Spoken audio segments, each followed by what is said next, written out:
Which neighborhood is right for you? That is the question we're going to address in this video, talking about Omaha, the different neighborhoods and suburbs, and the pros and cons of each. My name is Morgan Putnam, and I'm a realtor with Keller Williams Greater Omaha. Let's get into it.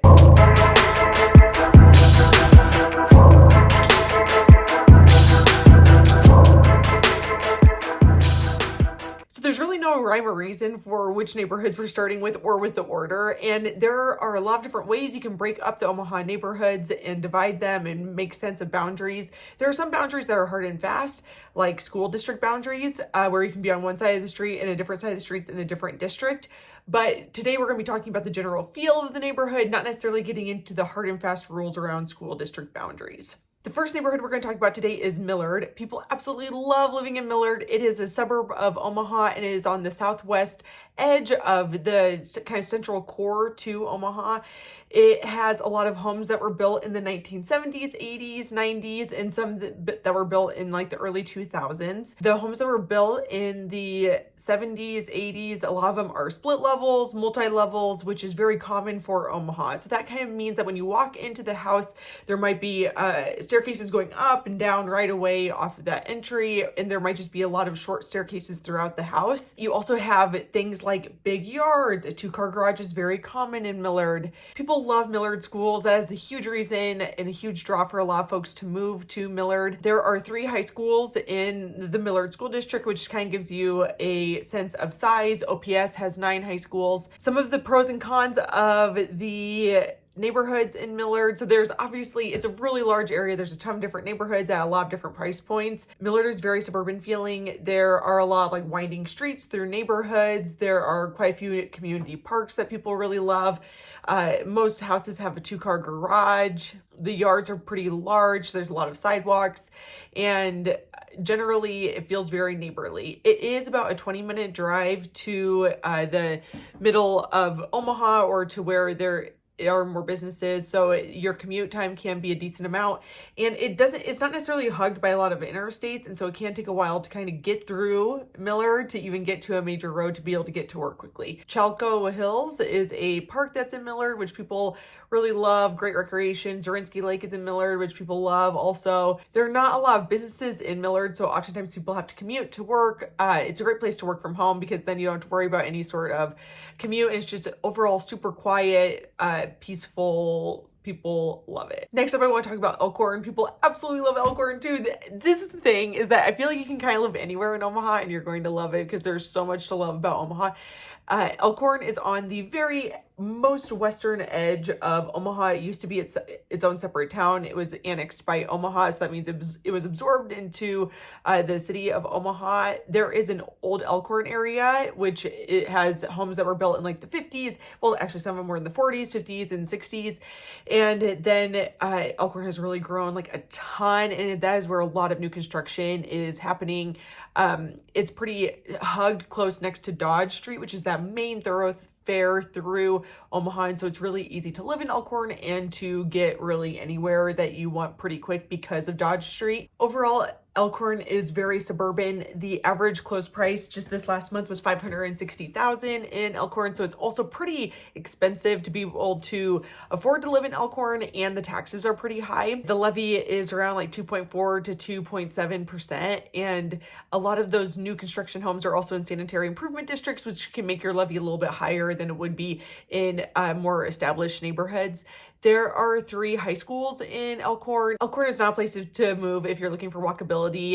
There are starting to be more businesses that are moving their headquarters out west because a lot of their staff live out west, and there's also Methodist Women's Hospital, which is in Elkhorn, which is great to have a hospital out west, so you don't have to necessarily always drive into the middle of Omaha to have hospital care. Overall, Elkhorn is viewed as one of the fastest growing areas in Omaha. People absolutely love it. Next up, I want to move into the urban core and focus on Dundee and Country Club. These are some of my personal favorite neighborhoods. You can actually have walkability living in these neighborhoods to different restaurants, coffee shops, bars, and the houses are all incredibly charming. They were being built around the 1900 to like 19 40 would probably kind of be some of the oldest, the most recent build homes in these neighborhoods. This is not a place to go if you are looking for like a 4-car garage or huge, gigantic homes. I mean, there are some of those, don't get me wrong, but it is not the norm.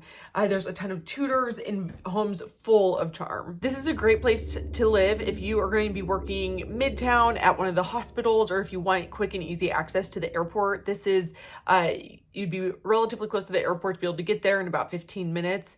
And there are some like brick lined streets throughout here, and there's Memorial Park, Elmwood Park, close to UNO. Overall, it is an incredibly charming place to live. The average sales price last month was $347,000, and Dundee and Country Club are part of Omaha Public Schools, and they also have great access to Brunel Talbot and to other private Catholic schools that are in the area. Next up is Bennington. Bennington is a suburb of Omaha. It's on the northern side of Omaha. It is a fast-growing suburb as well. It is a great place to live if you want to be very close to the metro, but still feel pretty separate. Elkhorn, Millard, all of those places really blend together and feel like they're part of Omaha. There is a separation between Bennington and Omaha. So it has that.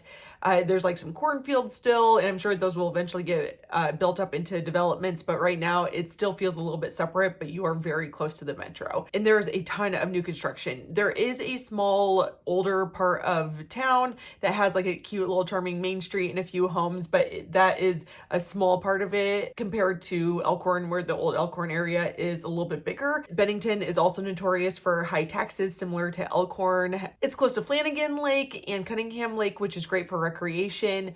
The average sales price for a home last month in Bennington was $483,000. So again, it's at that higher price point. Next up is Bellevue. Bellevue is a town that is just on the south side of like downtown Omaha. It is home to Offutt Air Force Base, which is a huge draw for Bellevue, and is the reason why a ton of people move in and out of Bellevue every single year. Bellevue has an older part that has a downtown with a main street. It's charming, it's cute. It has a lot of small houses around it, and then it also has a lot of suburbs. So there are a lot of suburban newer developments that were being built in like the 50s, 60s up until now. It's still being built.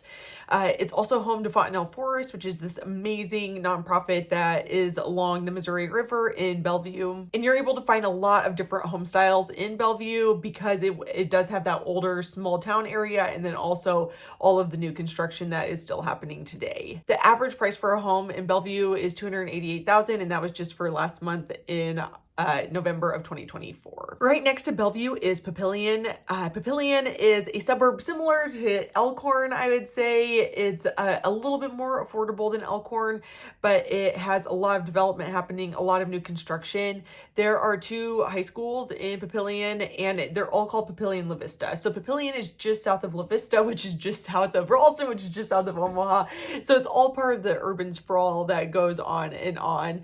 There is a small little downtown area of Papillion, but it is mostly new construction developments, which means that there's not necessarily a ton of walkability, but you have those great suburban neighborhoods with the huge roads, sidewalks, all the things that people love. Papillion's also home to Werner Park and some other mixed-use developments, which is great for the metro. It draws a lot of people into different events. And the average sales price for a home in Papillion is $405,000. Again, that is just for November of 2024. And next, if I want to talk about Aksarben. Aksarben is one of my personal favorite Omaha neighborhoods. It is just south of the UNO campus, and it is home to Aksarben Village, which used to be a horse racing track that was redeveloped into mixed-use development, and it has apartments, townhomes, and then also homes that were built through like the 1920s to 1940s, a lot of charming bungalows, smaller yards, a lot of 1-car garages, a lot of pride of ownership in this neighborhood though.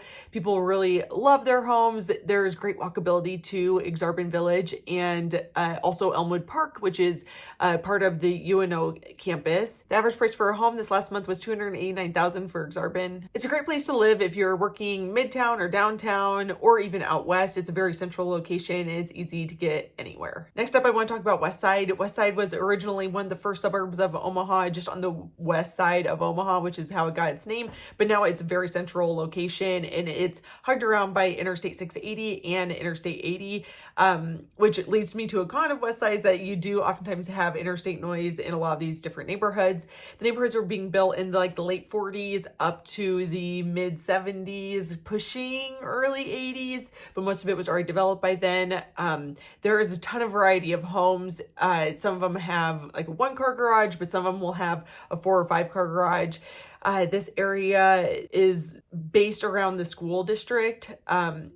And there's only one high school, and there's a lot of folks that have lived here for many generations. People love the West Side community for the West Side schools. West Side is known for its large yards, and it's really easy to get everywhere in Omaha from West Side because of that quick access to the interstate. You can get downtown really easily or way out west really quick. It's a very central location if that is something that is important to you. The average close price for a home in West Side this last month was $381,000, and there are a lot of 3-bed, 2-bath, up to very large homes in the area, sitting on small lots all the way up to huge lots.